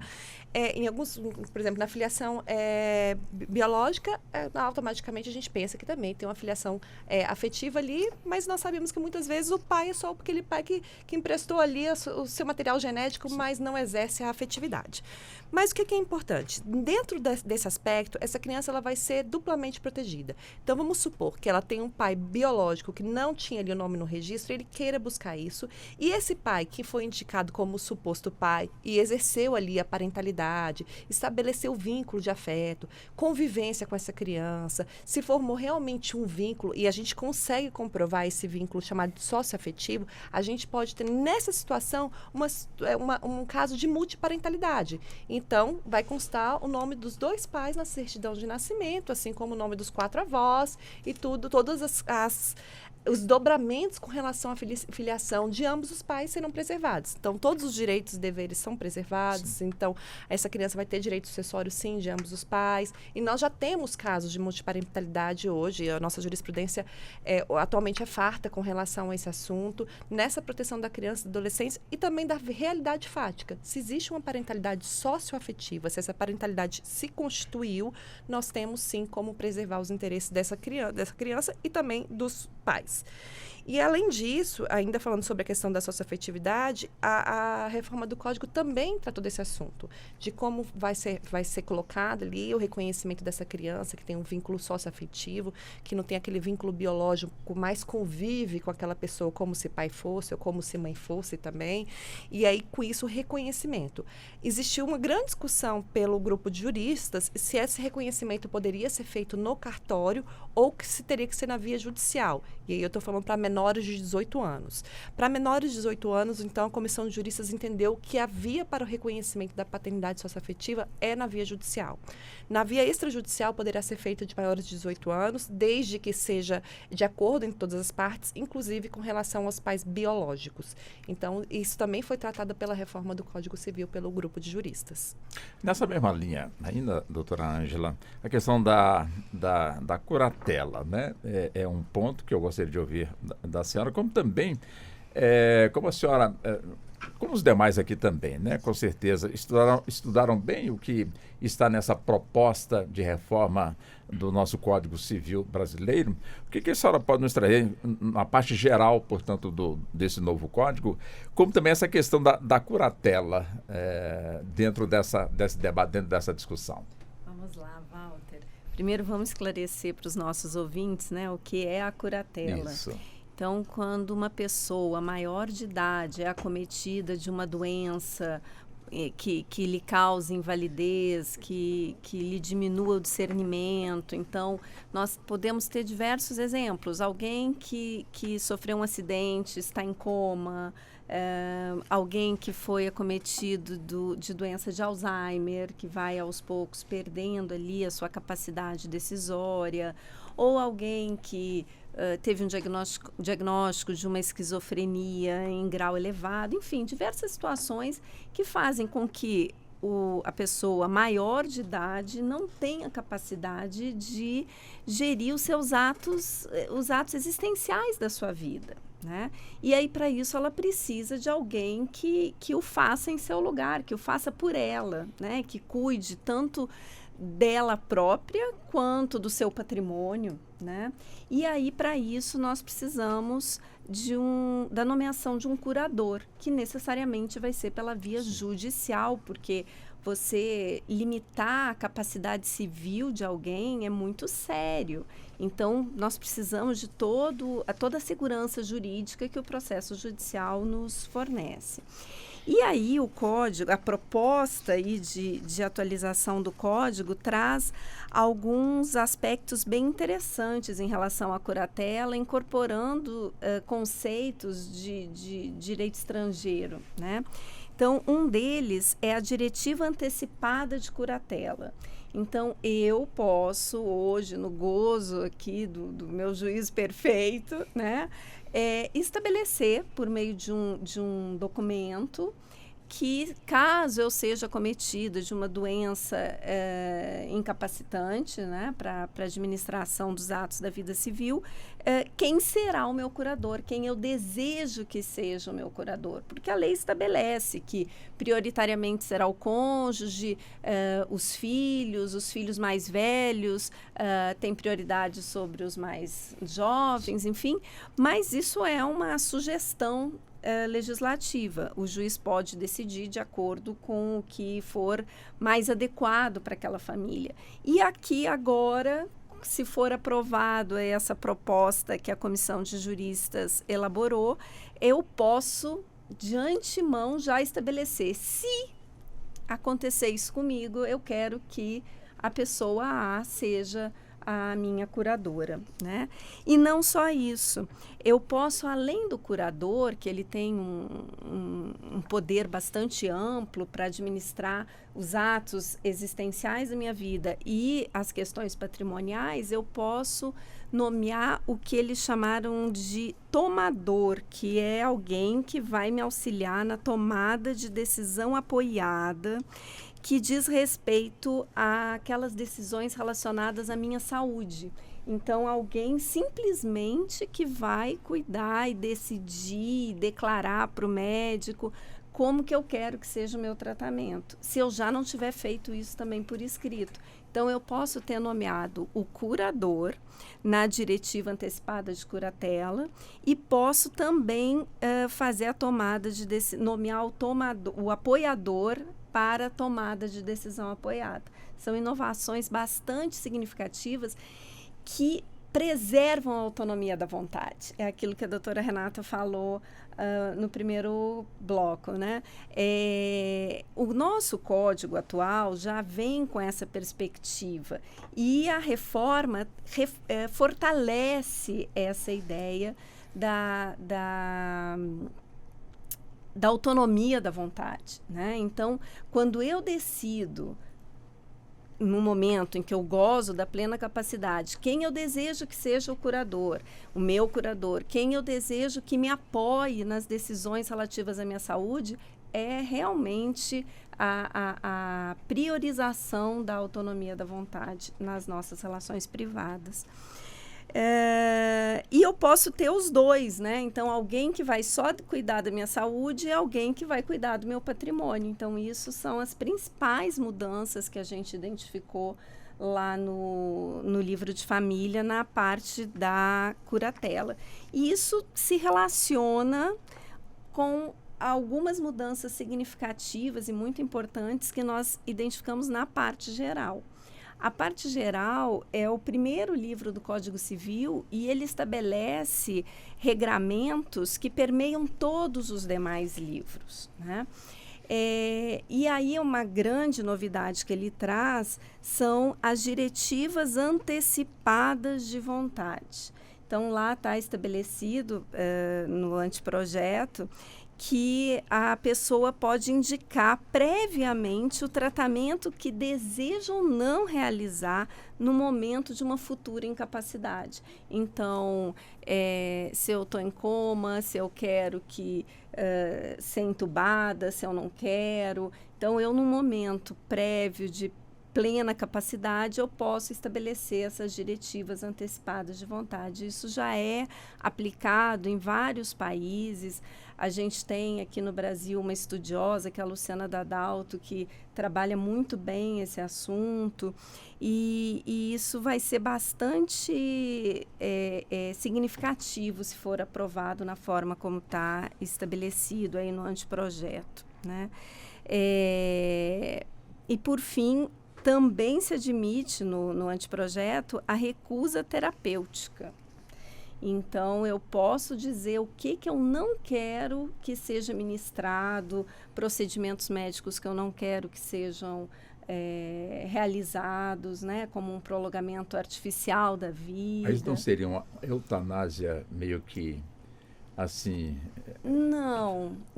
A gente tem, na verdade, isso é, mais uma vez, a prevalência da autonomia da vontade, é o que a medicina chama de ortotanásia, que permite a morte natural, sem a prolongação da vida por meios artificiais, né? Então, você não vai ministrar um remédio para a pessoa morrer, que seria a eutanásia, por exemplo, né? Não, você só não vai prolongar artificialmente a vida, né? E eu posso deixar, se for aprovado aí o anteprojeto, isso estabelecido para que seja efetivamente cumprido, né? Claro que eu acredito que a sociedade ela vai discutir isso ainda, aposto que seja um ponto que o parlamento discuta bastante, né? Porque é difícil de ser compreendido muitas vezes. Sim. Mas não deixa de ser um avanço bastante importante no reconhecimento da autonomia da vontade. A questão do aborto está dentro desse debate? Não. O Código Civil não trata de aborto, não tratou de aborto. Isso foi aí objeto aí das notícias falsas, né? Das últimas semanas, não, de forma alguma. Perfeito. Só para esclarecer. Doutor Veil, quer dizer, estamos aqui debatendo essa questão, né, da reforma do Código Civil brasileiro. Mas nós também temos aí o direito empresarial. Quer dizer, é tudo a mesma coisa? Ou seja, direito empresarial e direito civil é a mesma coisa, um está dentro do outro? Como é que é essa questão? Tanto o direito civil quanto o direito empresarial, eles estão num campo maior de estudo, que é o direito privado. É aquele direito que regulamenta as relações entre pessoas da nossa sociedade. Diferentemente, por exemplo, né, de um direito constitucional, um direito administrativo, que eu vou lidar com relações públicas, né? Mas dentro dessas relações privadas, eu tenho diversos tipos de relações. Então, tem o do dia a dia, que é igual esse que a gente está discutindo aqui, contratos, famílias, sucessões. E tem também ali um pouquinho, muitas vezes, escondido dentro do Código Civil, um livro muito importante que muitas pessoas se esquecem, que é o livro do direito empresarial. Então, desde 2002, né, na aprovação do Código atual, nós tivemos a inserção do Código Comercial dentro do Código Civil. Só para ter uma ideia, Walter, o código anterior ao de 2002, o Código Comercial, era datado de 1850. Nossa. Então era um código extremamente antigo e baseado numa teoria, que é a teoria dos atos do comércio, que já está muito defasada dentro do que nós entendemos no mundo dos negócios. Então isso teve uma grande transformação em 2002, mas o fato é que de 2002 para cá nós tivemos transformações profundas também no ambiente empresarial. Por exemplo, a pandemia do Covid, né, de 2020. Então, quando a gente teve a pandemia, várias relações empresariais mudaram e a gente percebeu que alguns princípios eles foram reforçados dentro do direito empresarial e outros foram mitigados.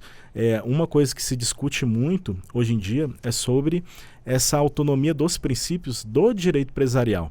Porque muitas vezes o que acontece para quem litiga, para quem atua, milita na área empresarial, é que quando você vai discutir um tema entre empresas e você submete isso a um juiz civilista, a um juiz que eminentemente domina as relações privadas, mas não domina tanto a parte do direito empresarial, você entende que muitas vezes falta um olhar um pouco mais voltado para o empreendedorismo.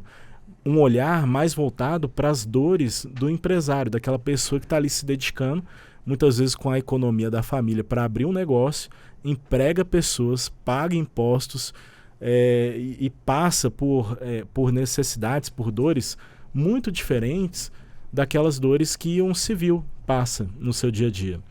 Então, justamente por essa diferença, é muito importante ter um livro específico do direito comercial, do direito empresarial, com princípios específicos, e você separar um pouco, né, o que é direito civil e o que é direito empresarial, apesar do direito empresarial estar dentro ali do Código Civil.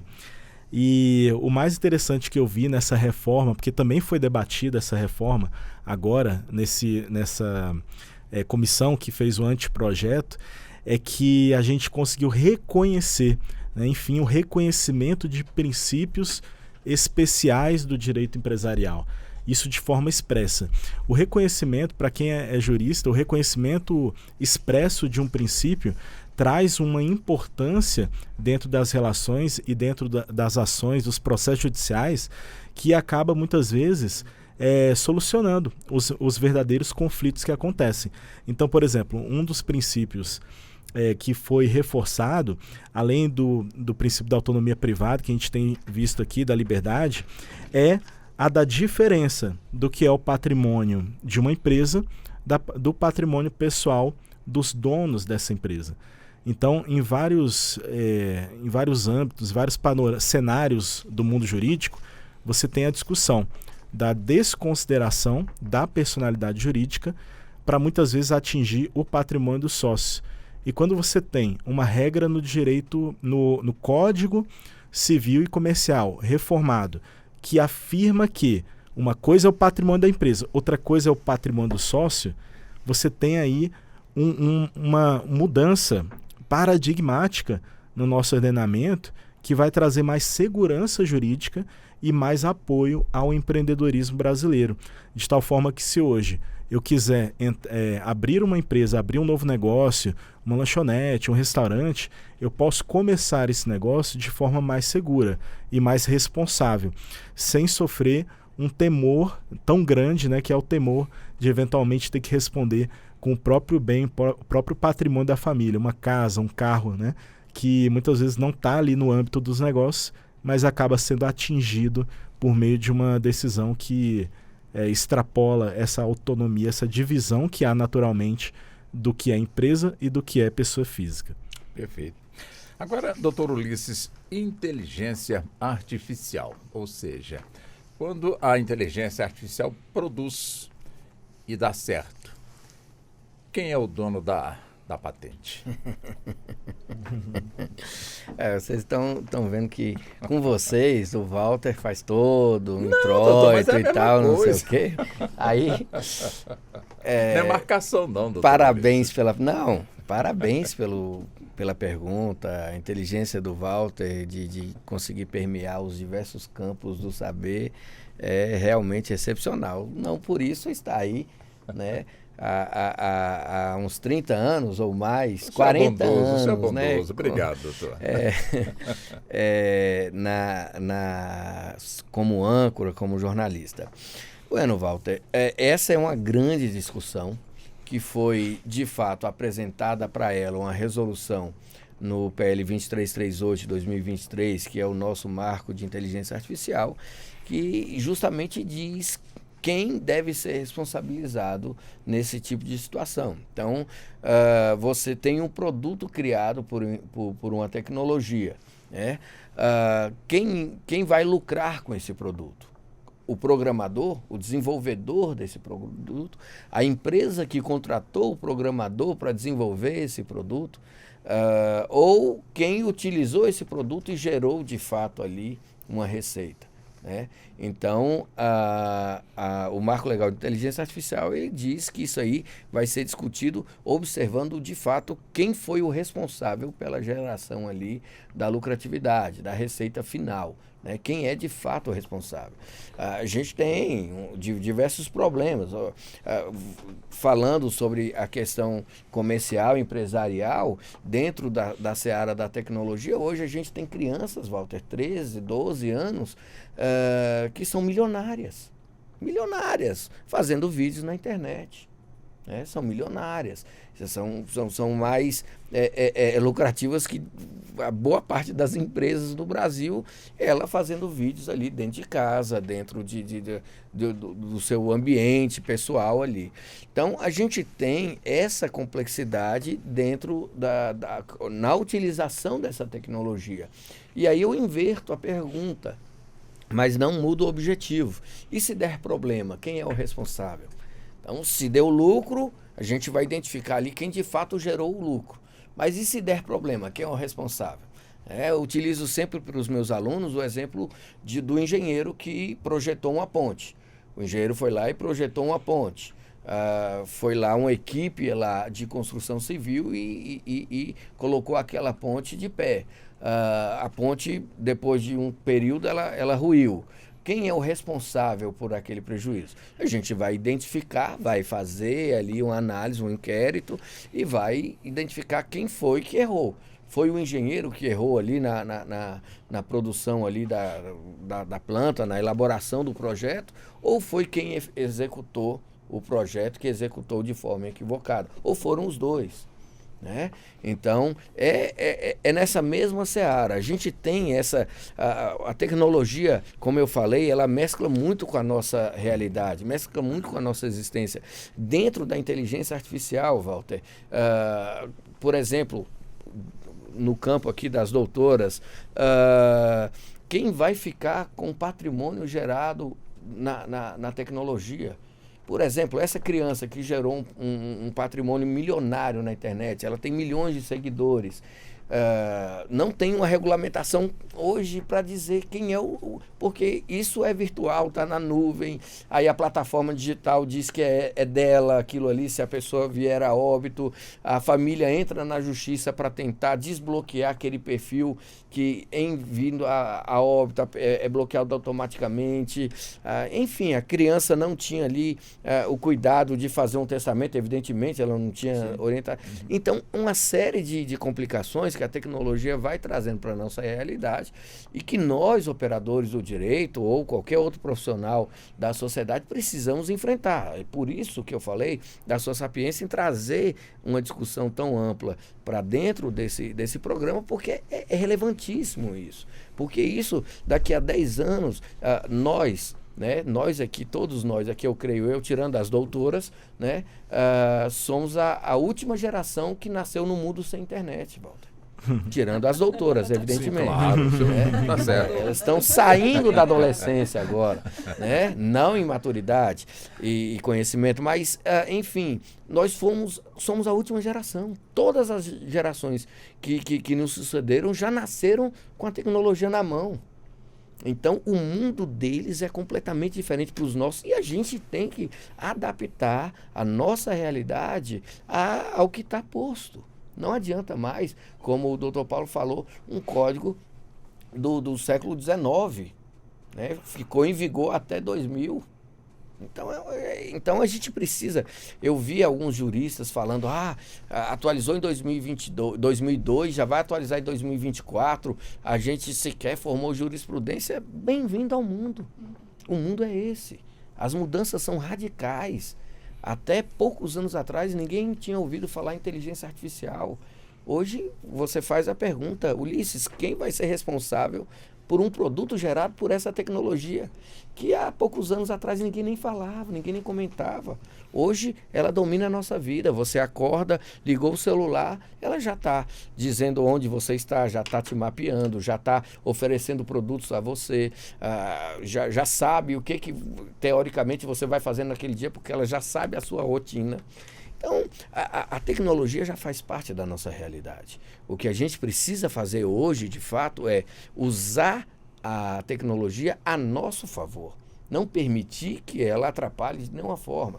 Então, por exemplo, esses dias, e todos vocês já foram alvos disso, esse dia eu fui fazer um cadastro no site, aí falando dentro de direito comercial, direito do consumidor, para fazer uma compra. Quando eu fui fazer um cadastro, doutora, aquele site me informou, Walter, olha, essa senha que você está utilizando foi alvo de um grande vazamento de dados.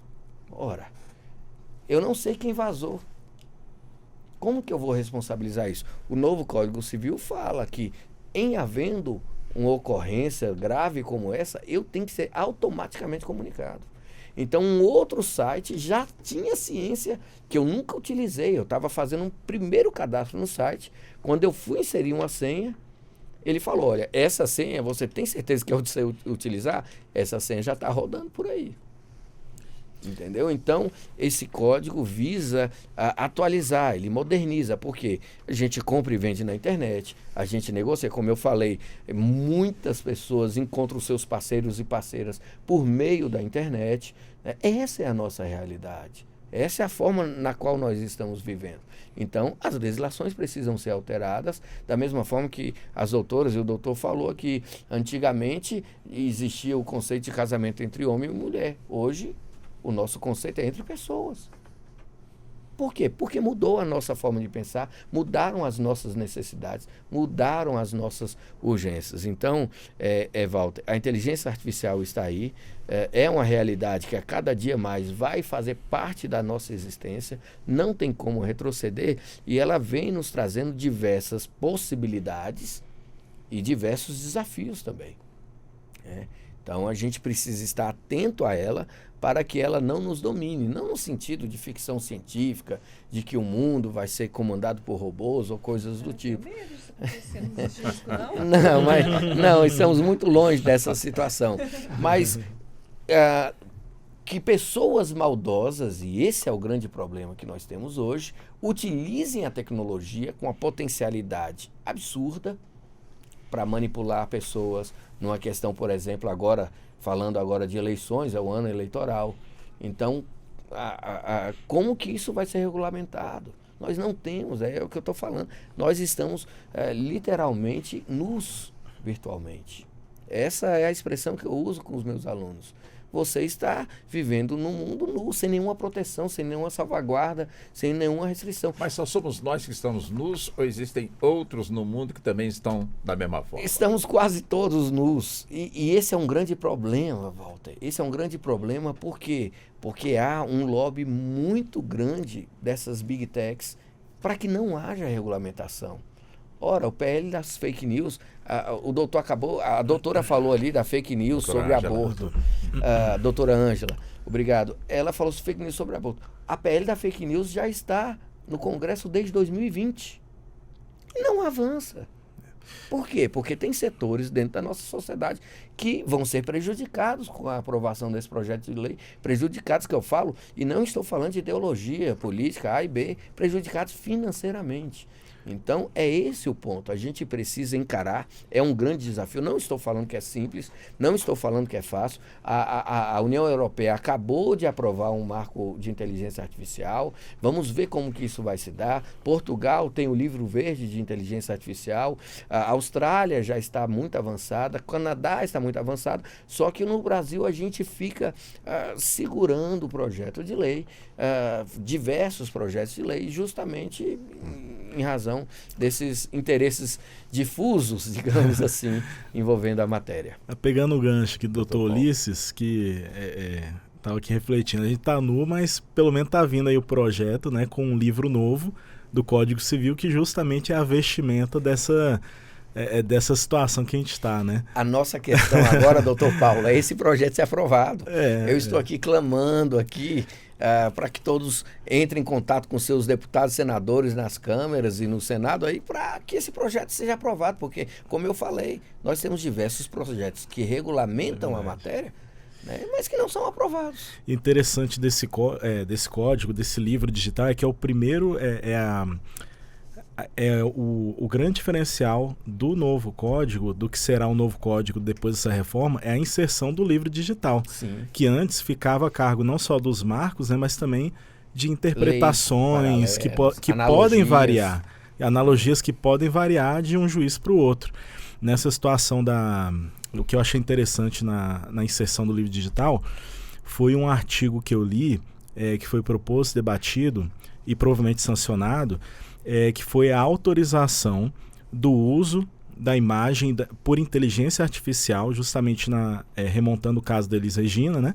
Da cantora, desde que você tenha expressamente a autorização. E desde que isso também não fira a moral, os bons costumes. Porque, de repente, por mais que a pessoa tenha me autorizado a utilização, né, para fins de criar uma nova imagem, um vídeo diferente, eu não posso dar autorização aqui achando que a pessoa vai usar comercialmente ou para algum propósito bom e de repente a pessoa subverter a utilização. E isso pode dar muitos conflitos, principalmente agora que a gente vai começar uma época eleitoral, né? Sim. Então imagina só que louco, a pessoa vai lá num aplicativo de Facebook, de qualquer aplicativo virtual, faz aquele joguinho, né, que você envelhece, que você fica mais novo, ou usa um filtro, que você acaba dando autorização para fins de entretenimento e, de repente, aquele aplicativo, aquela empresa, utiliza para outros fins, né? Então, isso também entra no direito empresarial, né? Olha que grande questão. Você tocou no ponto aí das eleições, de usar a imagem de um candidato ou candidata, né? Olha que preocupante. Por exemplo, todo mundo sabe que eu sou corintiano.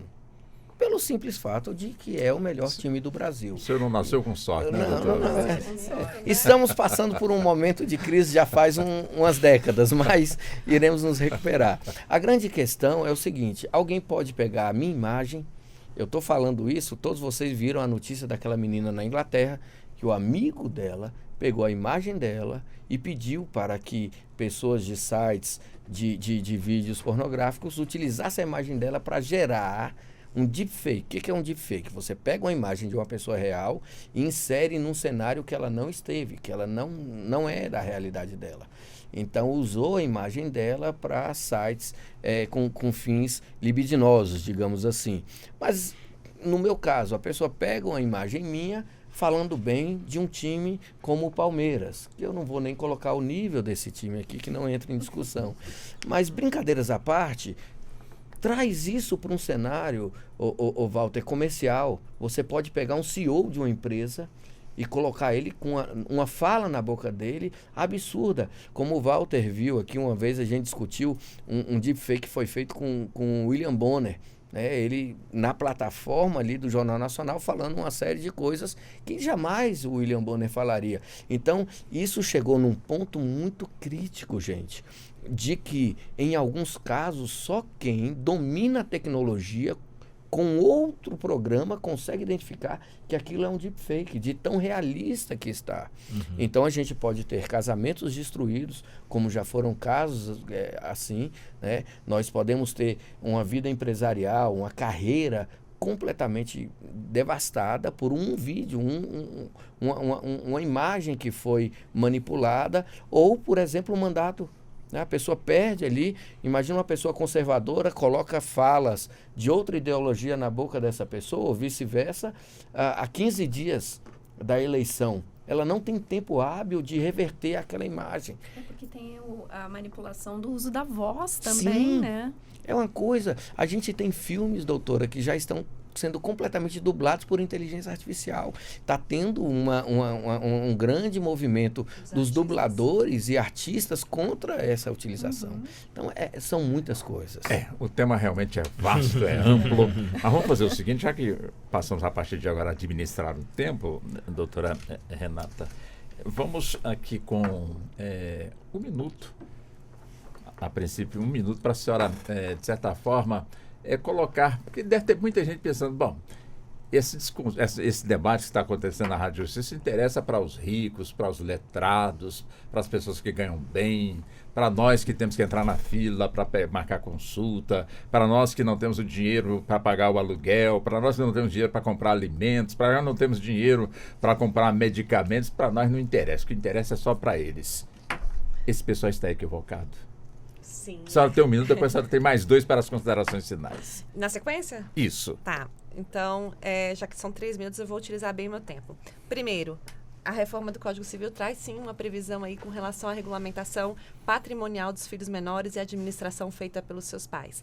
Uma das propostas foi que ao completar ou cessar a autoridade parental, os filhos terão 2 anos para poder pedir uma prestação de contas dos seus pais sobre aquela administração que foi feita enquanto menores de idade. Maravilha. Segundo, com relação à questão empresarial que o Dr. Paulo nos trouxe, nós também tivemos aqui uma previsão sobre a partilha da valorização de cotas societárias. Então, nós temos também essa novidade aí em frente. E aí, esse código é para todos nós. É para, como a doutora Ângela falou bem no começo, é desde aquela pessoa que ainda está ali na barriga até após a morte. Então, ela regulamenta ou busca regulamentar toda a vida daquela pessoa, todos os atos que ela tem. Então, desde a família, efeito sucessório, contratos.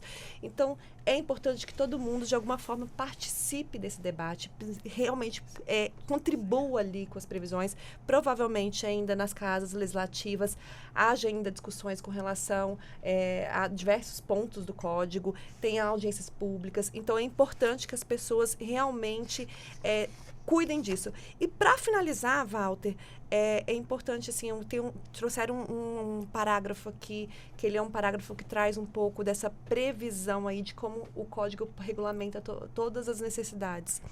Que o cuidado ali, que a gente discutiu tanto em outro programa aqui também na Rádio Justiça, o lugar do cuidado, aquele lugar que geralmente cabe à mulher dentro do lar, que é o cuidado com relação aos filhos, cuidado com relação aos afazeres domésticos, ele pode agora receber essa mulher pode ser compensada em um momento de ruptura da relação conjugal.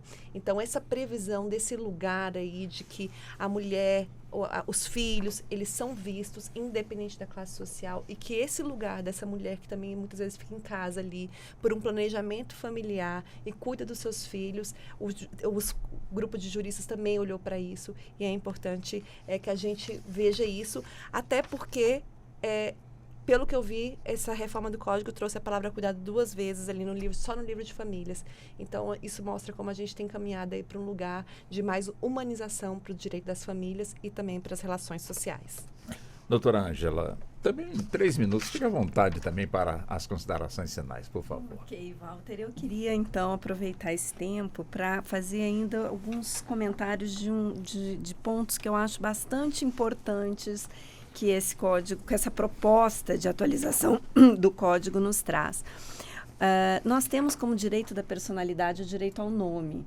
Dizem que a gente já reconhece o nosso nome ainda na vida intrauterina, né? Quando os nossos pais escolhem o nosso nome, já começam a nos tratar por esse nome, que a gente já reage dentro da barriga. Então, o nome é uma expressão muito forte, muito importante do direito da personalidade, que é, obviamente, tutelado pelo direito.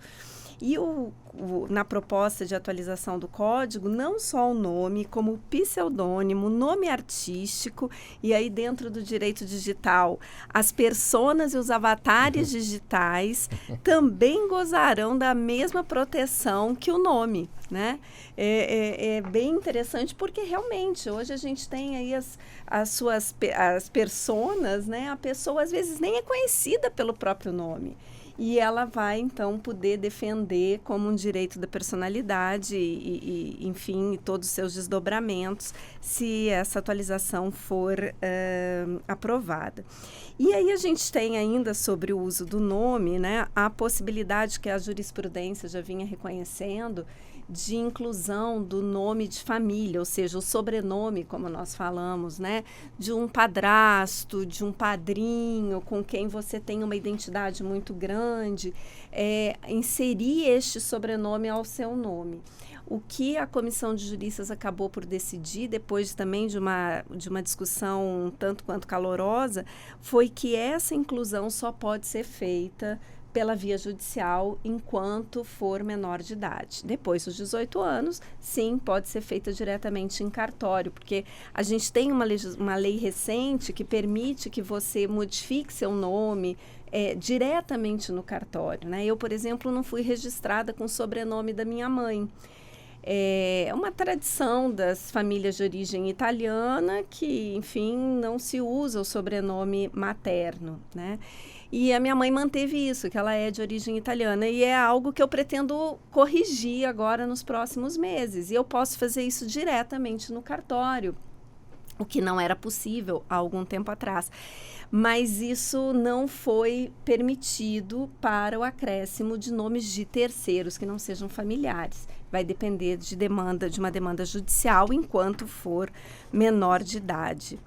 E outro ponto que eu gostaria de destacar, que como advogada eu achei muito interessante, acho que realmente é um ponto que faz justiça lá no direito dos contratos, é a possibilidade de, numa sentença que reconhece que quem deu causa ao não cumprimento de um contrato, além daquilo que ele efetivamente deve, então, por exemplo, eu estou devendo o aluguel.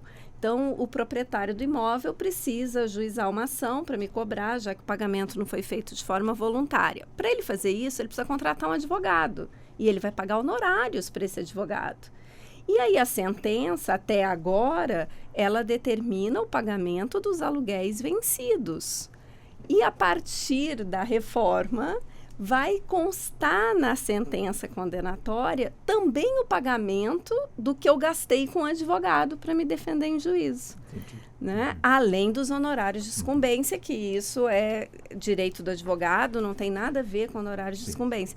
Mas são efetivamente os honorários contratuais que serão ressarcidos. Né? Muito interessante. E por mais realmente reconhecer que a reforma é necessária, ela é extremamente importante. Eu acho que os pontos que foram trabalhados, discutidos por uma comissão de juristas altamente capacitados, vão trazer grandes melhorias para o dia a dia das pessoas, das mais simples, as mais estudadas, enfim, são situações que reverberam na vida de todos e vai trazer uma segurança cada vez maior para todo mundo. Perfeito. Doutor Paulo veio também os 3 minutos. Bom, dentro dessa perspectiva que a gente abordou aqui hoje, a evolução que nós estamos tratando aqui é uma evolução histórica. Quando a gente fala de um Código Civil que já nasceu antigo, em 2002, a gente está falando de um código que o anteprojeto dele foi apresentado na década de 70. Então imagina só a distância, né, desde a década de 70 até a promulgação do Código atual de 2002. E nós estamos falando hoje de trazer uma reforma para um novo cenário socioeconômico que estamos vivendo, que foi amplamente impactado pela nova economia, pela tecnologia, até mesmo, por que não dizer, a pandemia que aconteceu recentemente, que nos fez refletir sobre a vulnerabilidade do ser humano. Então, o que eu vejo é que esse esforço profissional aí de vários doutrinadores e autores de renome do nosso direito brasileiro, ele resulta hoje numa reforma, se não perfeita, porque é difícil de dizer, né, o que é perfeição, mas uma reforma muito bem-vinda e que, de certa forma, tem a sua qualidade devido ao amplo número de debates que nós tivemos. Muito será ainda criticado, porque a gente sabe que é impossível agradar a todos. E dentro de um cenário político brasileiro, em que várias pessoas pensam de forma diferente, essa é a democracia, nós também temos esse reflexo no mundo jurídico. Então, a gente conseguiu perceber que temas como, por exemplo, direito empresarial foram amplamente debatidos do ponto de vista social. Temas do direito privado também foram vistos com esse olhar do direito civil constitucional. E hoje nós temos o resultado de vários fatores, vários vetores sociais dentro de se não é um novo código, praticamente aí uma reformulação quase que integral, né, desse sistema que merecia ser atualizado para o bem da sociedade, para o bem das novas famílias, dos novos empresários, da nova economia. E tenho certeza que hoje foi a oportunidade de um grande debate, né, aqui presentes, pessoas que eu admiro, e pessoas que eu acabei de conhecer aqui também que, sem dúvida nenhuma, simbolizam aqui o pensamento em várias áreas do direito. Então eu queria agradecer, Walter, pela oportunidade que nos deu, né, de estar aqui novamente, a toda a produção da Rádio Justiça, na pessoa da Ana Cláudia Possati e todos os operadores aqui presentes, toda a equipe, para que a gente possa levar essas considerações aqui para todos os ouvintes. Pois não. Doutor Ulisses, vamos também com os 3 minutos para as considerações finais? Vamos sim. Eu, evidentemente, para mim, depois da fala brilhante das doutoras e do doutor, restou quase nada a falar, né? Mas eu tenho que agradeço ao convite do Walter pelo seu brilhantismo, sua responsabilidade em prestação de cidadania mesmo, né, utilizando o seu programa para realmente trazer um conteúdo edificante e complexo para a população. Parabenizo aí a Ana Cláudia, ao Neto pelos seus trabalhos e também agradeço as alunas que aceitaram o convite e estiveram aqui no estúdio. Elas vão participar também de uma comissão de inteligência artificial que está sendo criada hoje, Walter. Eu vou sair daqui, vou direto para a OAB, vou ser empossado lá na comissão de inteligência artificial hoje. Opa. Estamos criando uma comissão para discutir esse assunto tão relevante na nossa sociedade. E realmente saio daqui, após as discussões da doutora Renata, doutor Paulo, doutora Ângela, aprendendo um pouco mais e humilde no sentido de que nós temos uma sociedade extremamente complexa, muito exigente nas mais diversas áreas do direito e que um código como esse que faz o liame de tantas áreas complexas, né, é realmente algo fundamental. E eu tenho certeza que da mesma forma como ocorreu com o Código de Processo Civil, vai ser um marco não apenas no Brasil, na América Latina, mas no mundo, né, porque traz de fato muitas inovações em diversas áreas, e eu tenho certeza que um programa como esse fez o seu papel de contribuir para esse debate público e para trazer à sociedade esse conhecimento. Então, meu muito obrigado e parabéns, Walter, pela excelência do seu programa.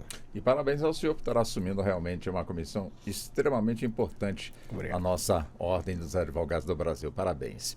Doutora Renata, até o nosso próximo encontro, né? Com certeza assuntos não nos faltarão, principalmente a reforma do Código Civil brasileiro, né?